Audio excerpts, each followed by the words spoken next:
Allahabad high court are और computer assistant 2026 जो final notification out हो चुका है। इसमें संपूर्ण नोटिफिकेशन नया पैटर्न क्या है उसके बारे में बात करते हैं। इसका पद जो है वो 543 है, जिसमें आर के कुछ पद हैं, कुछ ARO के और कुछ कंप्यूटर असिस्टेंट के। सबसे बड़ा बदलाव ये है कि इसमें अब केवल क्वालिफाइंग मार्क ही रहेगा, फाइनल में जो है इसके मार्क नहीं जोड़ेंगे। नई चुनौती क्या है, तो इसमें नई चुनौती ये है कि अंग्रेजी का डिस्क्रिप्टिव मेंस स्टेज 2 लागू कर दिया गया है, यानी अंग्रेजी का वेटेज इसमें बहुत ज़्यादा दे दिया गया है। और परीक्षा मोड जो है पूरी तरह से ऑफलाइन, OMR बेस और पेन पेपर आधारित रहेगा। 1 जून से और 21 जून तक जो है इसका जो है फॉर्म भरा जाएगा, यानी कि आज से इसका फॉर्म शुरू हो जाएगा। 22 जून को जो है इसकी फ़ीस जमा करने की अंतिम तिथि रहेगी। 24 से 25 जून तक जो है इसमें अगर आपने कोई गलती कर दी है तो उसको जो है सुधारने का आपको मौका मिलेगा। और संभावित परीक्षा की बात करें तो अगले 90 या 100 दिन के भीतर इसकी परीक्षाएं हो सकती हैं। कुल पद की अगर बात करें तो आर के कुल 138 पद हैं और ARO के 380 और 25 पद जो है कंप्यूटर असिस्टेंट के हैं। आयु सीमा जो है 21 से 35 वर्ष तक है आर और ARO की, और 18 से 35 वर्ष तक है कंप्यूटर असिस्टेंट यानी CA की। जन्म तिथि देखा जाए तो जुलाई 1991 से 2 जुलाई 1991 से 1 जुलाई 2005 से जो है आर और ARO की मान्य होगी। और CA की जो है ये 2 जुलाई 1991 से 1 जुलाई 2008 तक मान्य होगी। आयु में छूट की अगर बात करें तो SC ST और OBC के लिए 5 साल की छूट रहेगी, यानी कि मिनिमम 35 वर्ष तक है, 5 साल और मिला देंगे तो टोटल 40 साल तक मान्य रहेगा। आवेदन शुल्क की बात करें तो जनरल और OBC के लिए 1200 रुपये है।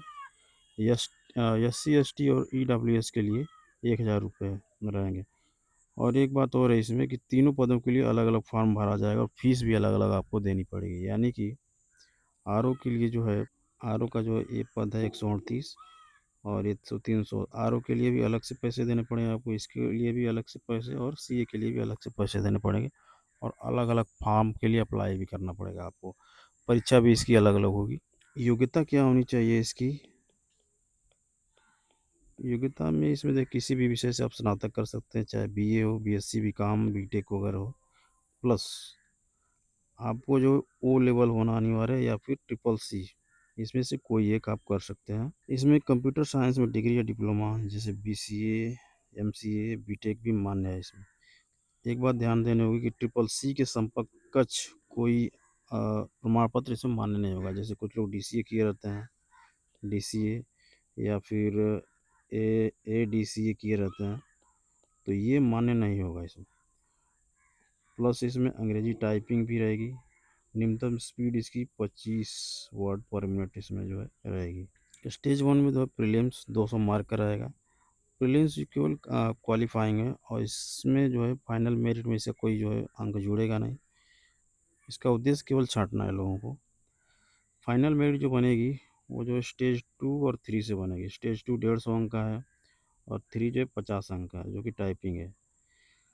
तो यानी कि 200 अंक पर ही सबसे फाइनल मेरिट इसकी बनने वाली है। प्रीलिम्स जो है हमारे बेस्ट होगी सभी के लिए है। प्रीलिम से जो छटके आएंगे उसके लिए स्टेज 2 होगा 2 घंटे का और स्टेज 3 होगा 20 मिनट का कंप्यूटर टाइपिंग। मैक्सिमम जो छात्र इसमें आएंगे कंपटीटर 3800, यानी कि जितनी भर्ती जितने पद हैं उसमें 7 का गुणा कर लीजिए, ये मैक्सिमम है टोटल का। अगर मान लीजिए 100 लोग क्वालिफाई हुए प्री में, तो 7 का गुणा कर दिए 700 लोग मेंस के लिए आएंगे। उसी के हिसाब से अपना इसमें देख सकते हैं। इसका जो है 200 प्रश्न का होगा प्रीलिम्स, 200 अंक होंगे इसमें, 3 घंटे होंगे, कोई निगेटिव मार्किंग नहीं। ये देखिए इसमें कोई निगेटिव मार्किंग नहीं है। मोटा मोटा इसका देख लेंगे तो इतिहास जो इसमें सब्जेक्ट है अधिकतम वेटेज है इसका, उसके बाद भूगोल है, अर्थशास्त्र, संविधान है। और इसमें लैंग्वेज क्या बोलते हैं यूपी स्पेशल इसका भी है, इसमें 8 से 10 अंक आएंगे। उसको कंप्यूटर नॉलेज भी है। लैंग्वेज में देखा जाए तो सामान्य अंग्रेजी 10 अंक का लगभग आएगा, सामान्य हिंदी भी आएगा, रीजनिंग भी 20 प्लस इसमें आएंगे। अगर इसके सिलेबस की बात करें हम तो सिलेबस आप इसमें आपको दिखा देते हैं। देखिए यहाँ पे सिलेबस जो रहेगा, स्टेज 1 में प्रिलिमिनरी जनरल स्टडी में मल्टीपल चॉइस ऑब्जेक्टिव टाइप को मार रहेगा, 200 एमसीक्यू है इसमें, और इसमें 200 मैक्सिमम नंबर है। 3 घंटे का इसमें वो है time. No negative marking, no no minimum qualifying mark इसमें। इसमें सब्जेक्ट की बात करें तो जनरल साइंस है, हिस्ट्री ऑफ इंडिया है, इंडियन नेशनल मूवमेंट है, Indian polity, economic and culture है, Indian agriculture, commerce and trades, उसके बाद population, ecology and urbanisation, Indian context में रहेगा। उसके बाद द वर्ल्ड ज्योग्राफी और इंडियन ज्योग्राफी होगा, और रिसोर्सेज ऑफ इंडिया रहेगा, करंट अफेयर इसमें रहेगा। उसके बाद जनरल एप्टीट्यूड रहेगा, skill knowledge regarding education, culture, agriculture, industry, trade, ये जो भी है इस कृषि से और उद्योग से, व्यापार से, सारे से इसमें क्वेश्चन आएंगे। उसके बाद इंग्लिश की नॉलेज होनी चाहिए और हिंदी की भी नॉलेज होनी चाहिए ग्रेजुएशन लेवल तक के लिए। इसमें एलिमेंट्री नॉलेज ऑफ कंप्यूटर यानी कि कंप्यूटर की भी नॉलेज इसमें होनी चाहिए। एक सेकेंड स्टेज में रहेगा ऐसे राइटिंग इंग्लिश, तो इसमें निबंध जो है इंग्लिश में लिखने के लिए दे दिया है 200 वर्ड में, और इसमें 30 मार्क का रहेगा, 200 वर्ड रहेंगे इसमें। तो इसमें क्या क्या रहेगा, कंसेप्चुअल क्लियरिटी रहेगी, रेलेवेंस ऑफ टाइप, कोहेरेंस यानी कि निबंध जो भी लिखा जाए वो रिलेटिव हो, यानी कि कोई भी अलग टॉपिक उठा कर ना इसमें डाला जाए। लॉजिकल स्ट्रक्चर होना चाहिए, फ्लो में लिखा जाना चाहिए, लैंग्वेज प्रोफिशिएंसी यानी भाषा अच्छी होनी चाहिए, एक्सप्रेशन उसके अच्छे होने चाहिए। तो ये हो गया है जो निबंध का। अब इसमें संक्षेपण जो है इंग्लिश में लिखा जाएगा, ये भी 30 अंक का होगा। तो special emphasis shall be laid in identification of core idea का, ये जो भी है। तो इसमें एक पैसेज रहेगा, उसको जो है 60 करके संक्षेपण में लिखना है। तीसरा है इंग्लिश से हिंदी में ट्रांसलेशन करना है, भी 25 अंक का रहेगा, और हिंदी से इंग्लिश में रहेगा, ये भी 25 अंक का। उसके बाद कंप्रिहेंशन इन इंग्लिश, इंग्लिश में जो है गद्यांश वगैरह आएंगे, तो उसके बीच में रहेंगे 40 मार्क। तो टोटल इसमें रहे 30-30 60 और 25-25 50। तो ये 50 और 60 110 हो गए, और ये 40 100 150 मार्क का ये रहेगा। स्टेज 3 में रहेगा ये 50 मार्क का, 20 मिनट के अंदर इसको टाइपिंग करना है, 500 वर्ड रहेंगे इसके इंग्लिश में, 20 मिनट रहेगा आपको। इसमें भी नेगेटिव मार्किंग नहीं है, तो इसमें कम से कम आपको 25 मार्क तो लाने ही लाने हैं। तो ये हो गया इसका सिलेबस, स्टेज 2 और स्टेज 3 मिला करके 200 मार्क का। ठीक है, स्टेज 2 और stage 3 examination each single candidate सबके लिए है, shall be conduct simultaneously in single shift with gap of 20 minute.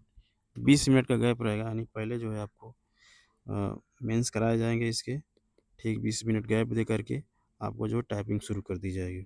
और आती बात यह है कि इसमें गणित नहीं पूछा जाएगा, ये ऐसे राइटिंग वहीं बताया जो है फोकस संवैधानिक और विधिक विषयों पर ज़्यादा फोकस रहेगा, यानी कि ऐसे जो भी लिखेंगे आपको संविधान से रिलेटेड ज़्यादा उसे फोकस रहना चाहिए, क्योंकि हाई कोर्ट का जो है पेपर आएगा इसमें, उसमें प्रिसाइज राइटिंग इंग्लिश, यानी फोकस बड़े पैसेज को कम से कम 1/3 शब्दों में इसको लिखना पड़ेगा।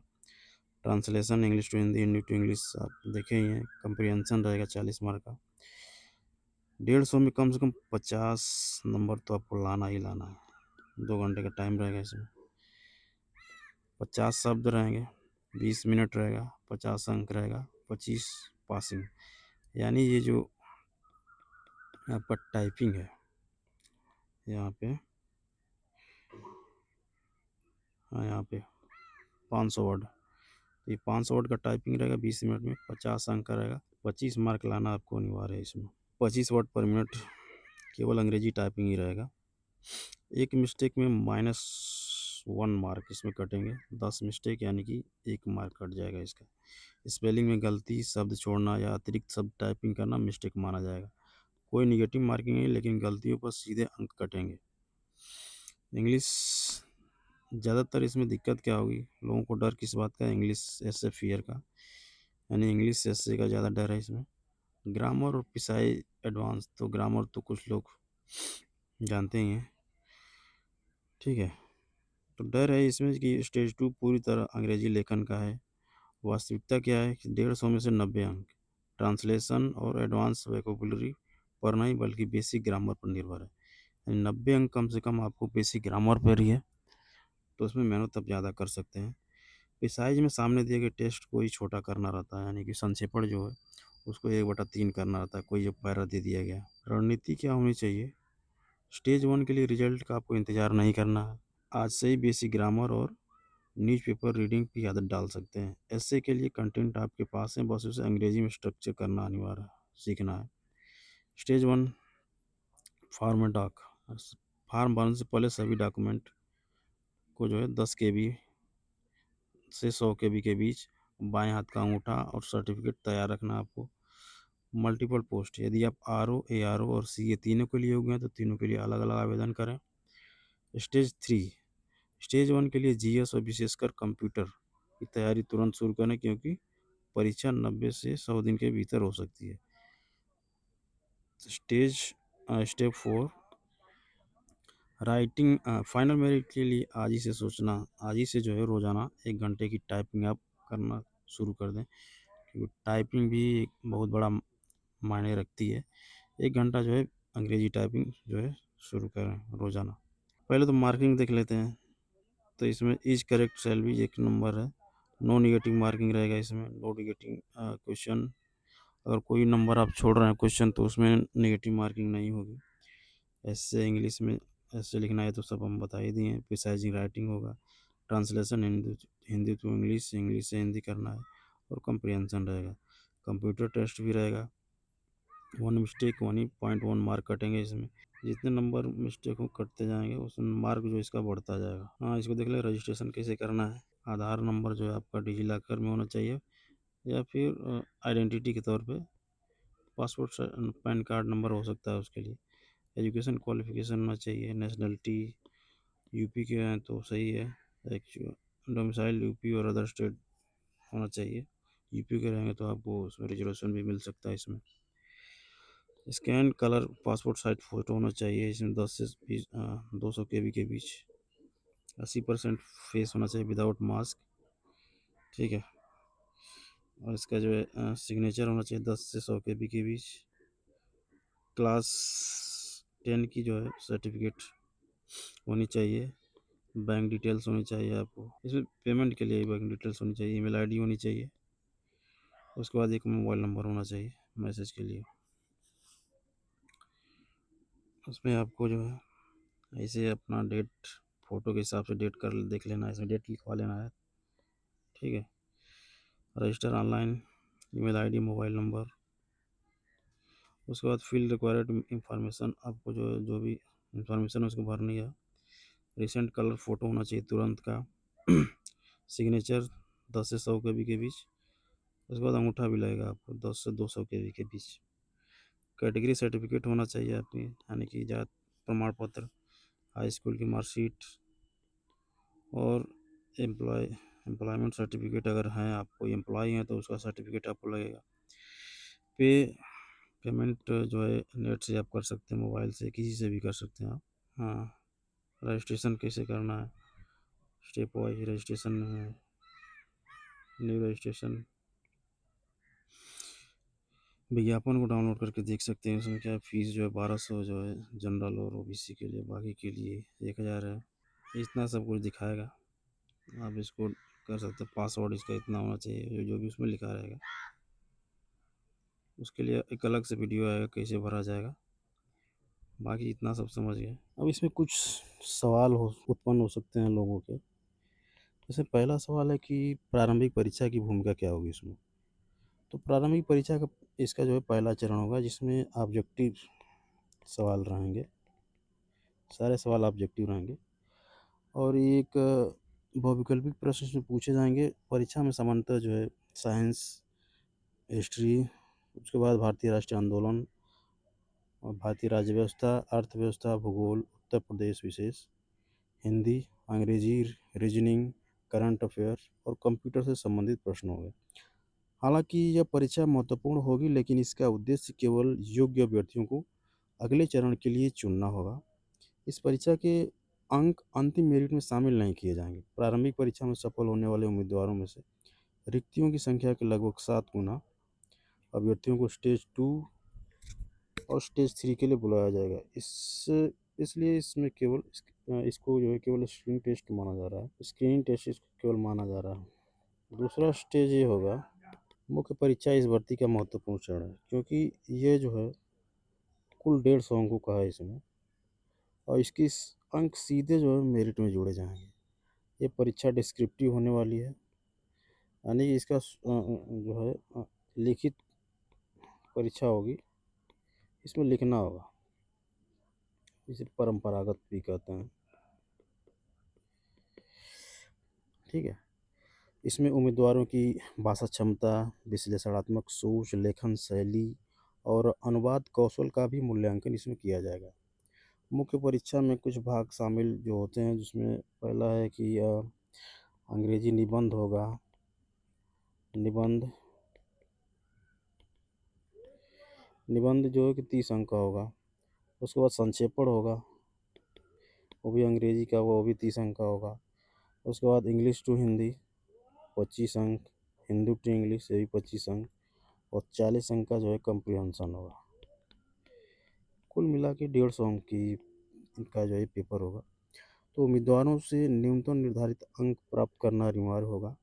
चूँकि मेरिट में सबसे अधिक योगदान इसी परीक्षा का होगा, इसलिए यह चयन प्रक्रिया का निर्णायक चरण माना जाता है। तो सवाल ये उठता है कि स्टेज 2 में अच्छा प्रदर्शन करना क्यों ज़रूरी है?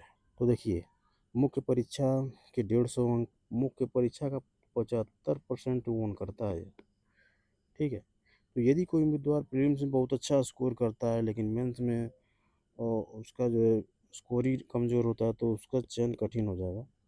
लेकिन अगर कोई उम्मीदवार प्रीलिम्स में जैसे तैसे भी पास कर लेता है, ठीक, और मेंस परीक्षा में अच्छा प्रदर्शन करता है, तो उसका मेरिट काफ़ी हाई जाएगा, काफ़ी अच्छा होगा। ठीक है। विशेष रूप से अंग्रेजी निबंध, संक्षेपण और अनुवाद जैसे जो भाग हैं, ये इस परीक्षा की यूँ कह लें कि ये जान है। ठीक है। इसमें कोई अच्छा कर जाए, परीक्षा जो है उसकी ज़रूर निकल सकती है। उम्मीदवारों से ये उम्मीद की जाती है कि अंग्रेजी लेखन क्षमता, व्याकरण और शब्दावली तथा आधिकारिक भाषा शैली पर विशेष ध्यान देना चाहिए। स्टेज 3 की बात अगर करें, तो स्टेज थ्री का जो मेरिट में क्या योगदान रहेगा, तो स्टेज 3 एक कंप्यूटर टाइपिंग टेस्ट होगा, जिसमें कुल 50 अंक होंगे। ठीक है। 50 अंक होंगे, और इस चरण में अभ्यर्थियों की टाइपिंग स्पीड और एक्यूरेसी दोनों का मूल्यांकन किया जाएगा। ये नहीं कि बस टाइपिंग की एक्यूरेसी कुछ नहीं है तो मूल्यांकन नहीं होगा। उम्मीदवारों को लगभग 20 मिनट दिया जाएगा। ठीक है। 20 मिनट रहेगा, और कम से कम 25 वर्ड पर मिनट की स्पीड होनी चाहिए। हालांकि गति ही केवल पर्याप्त नहीं है, एक्यूरेसी पे भी ध्यान देना होगा। प्रत्येक गलती पर जो है 0.1 नंबर इसमें काटा जाएगा। यदि किसी उम्मीदवार की शब्द की स्पेलिंग जो है गलत लिखता है, कोई उम्मीदवार कोई स्पेलिंग गलत हो गई, और या फिर कोई शब्द छोड़ देता है, या फिर दूसरा शब्द उस पर लिख देता है, या गलत अक्षर टाइप करता है, तो भी उसे गलती माना जाएगा। क्योंकि ये 50 अंकों का है ये, तो ये भी जो है सीधे सीधे से मेरिट में जोड़ा जाएगा। तो इसको भी अगर आप चाहें कि इसमें हम बस क्वालिफाई कर लें, तो ये आपकी बहुत बड़ी भूल होगी। इसमें भी आपको अच्छा प्रदर्शन करना होगा। ठीक है। अब फाइनल मेरिट का पूरा गणित क्या होगा, तो फाइनल मेरिट जो है स्टेज 2 का 150 और स्टेज 3 का 50, यानी 200 अंकों पर जो मेरिट सबका बनेगा। ठीक है। और यही 200 नंबर उम्मीदवार की अंतिम रैंक का चयन करेंगे। उदाहरण के लिए कोई, जैसे पहला कोई उम्मीदवार है और ये कोई दूसरा उम्मीदवार है, जो पहले स्टेज 1 में कितना लाता है, 120 लाता है। ठीक है। और 2 में लाता है कम से कम 40 नंबर। कितने नंबर हो जाएंगे इसके, 160 नंबर। वहीं दूसरा कोई उम्मीदवार स्टेज 1 में लाता है 110 नंबर, और मान लीजिए दूसरे स्टेज में लाता है 45, तो इसके हो जाएंगे 155 नंबर। अब आपको पता ही है कि किसकी मेरिट हाई है और किसे चुना जाएगा। ऑब्वियसली पहले वाले को चुना जाएगा, क्योंकि इसकी जो है इसका नंबर ज़्यादा है इसमें। अब इस नई व्यवस्था का जो है अभ्यर्थियों पर क्या प्रभाव पड़ सकता है? तो नई चयन प्रक्रिया के कारण अब केवल सामान्य अध्ययन की तैयारी ही पर्याप्त नहीं होगी। उम्मीदवारों को अंग्रेजी भाषा और टाइपिंग कौशल पर समान रूप से मेहनत करनी होगी। विशेष रूप से हिंदी माध्यम के छात्रों के लिए यह भर्ती पहले की तुलना में अधिक चुनौतीपूर्ण मानी जा रही है, क्योंकि मुख्य परीक्षा का पूरा गेम ही अब अंग्रेजी पर टिका हुआ है। तो इस व्यवस्था का सकारात्मक पक्ष यह है कि अंतिम चयन वास्तव में उम्मीदवार की लेखन क्षमता और भाषा दक्षता, कार्य संबंधी कौशल के आधार पर होगा, जो एक आरओ और एआरओ जैसे पदों की वास्तविक आवश्यकताओं के लिए ज़रूरी है। लास्ट में अगर निष्कर्ष रूप में कहा जाए तो आरओ एआरओ इलाहाबाद हाईकोर्ट भर्ती स्टेज 1 केवल स्क्रीनिंग टेस्ट की भूमिका निभाएगा, जबकि स्टेज 2 और स्टेज 3 ही अंतिम चयन का आधार बनेगा। कुल मिलाकर 200 अंकों में प्राप्त प्रदर्शन के अनुसार मेरिट की सूची तैयार की जाएगी। इसलिए जो अभ्यर्थी इस भर्ती परीक्षा में सफलता प्राप्त करना चाहते हैं, उन्हें प्रीलिम्स के साथ साथ अंग्रेजी निबंध, संक्षेपण, अनुवाद, कम्प्रिहेंशन और अंग्रेजी टाइपिंग की तैयारी पर विशेष ध्यान देना चाहिए। यही विषय अंतिम चयन की दिशा तय करेंगे। तो ये था इलाहाबाद हाई कोर्ट आरएआरओ का नोटिफिकेशन और सिलेबस के बारे में जानकारी अच्छी लगी हो तो इसको लाइक करें और यार चैनल को सब्सक्राइब कर दें, जिससे हमें थोड़ा सा मोटिवेशन मिलेगा। धन्यवाद।